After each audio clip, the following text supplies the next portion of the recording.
Okay, so the closest frequency to the shafts of the Great Pyramid, well, first of all, the Great Pyramid is of Giza.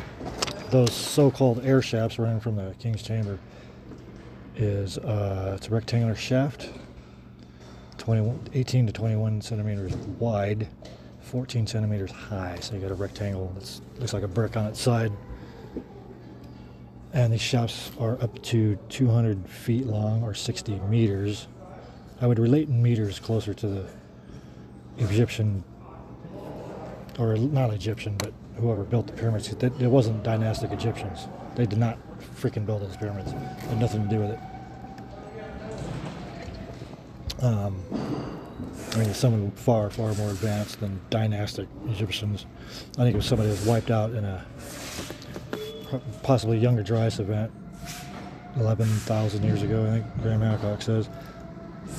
So the shafts, which I recently heard this guy talk about, he goes, those aren't air shafts, those are fucking they sent waveguide signals out of those shafts and somewhere for a big reason, because no one's going to build all that for nothing.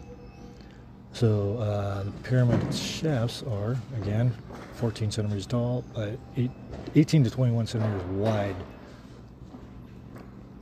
I googled a waveguide chart.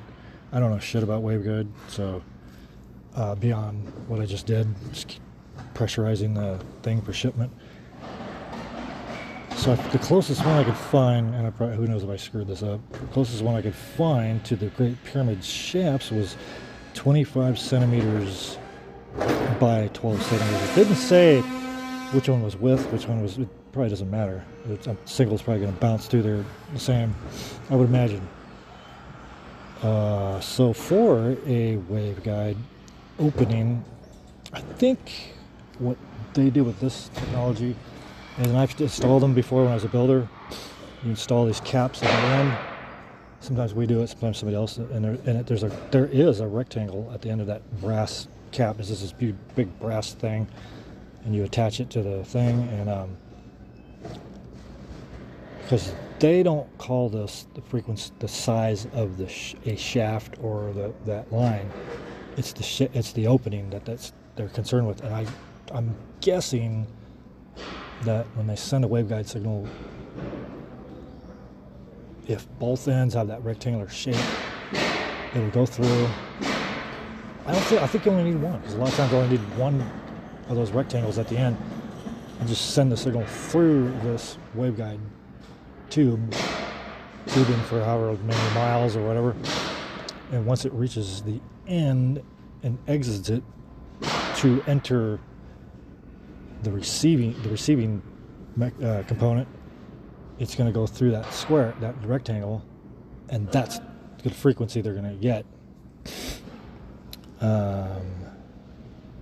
So the closest one I could find to 21 by 14 on this chart was 25 by 12 centimeters, which has, now this is where I'm kind of lost, recommended frequency is 7 to 11 gigahertz, meaning 11 billion cycles per second. Lowest cutoff frequency is 5.786 gigahertz. Cutoff frequency next mode, 11.571 gigahertz. It's interesting.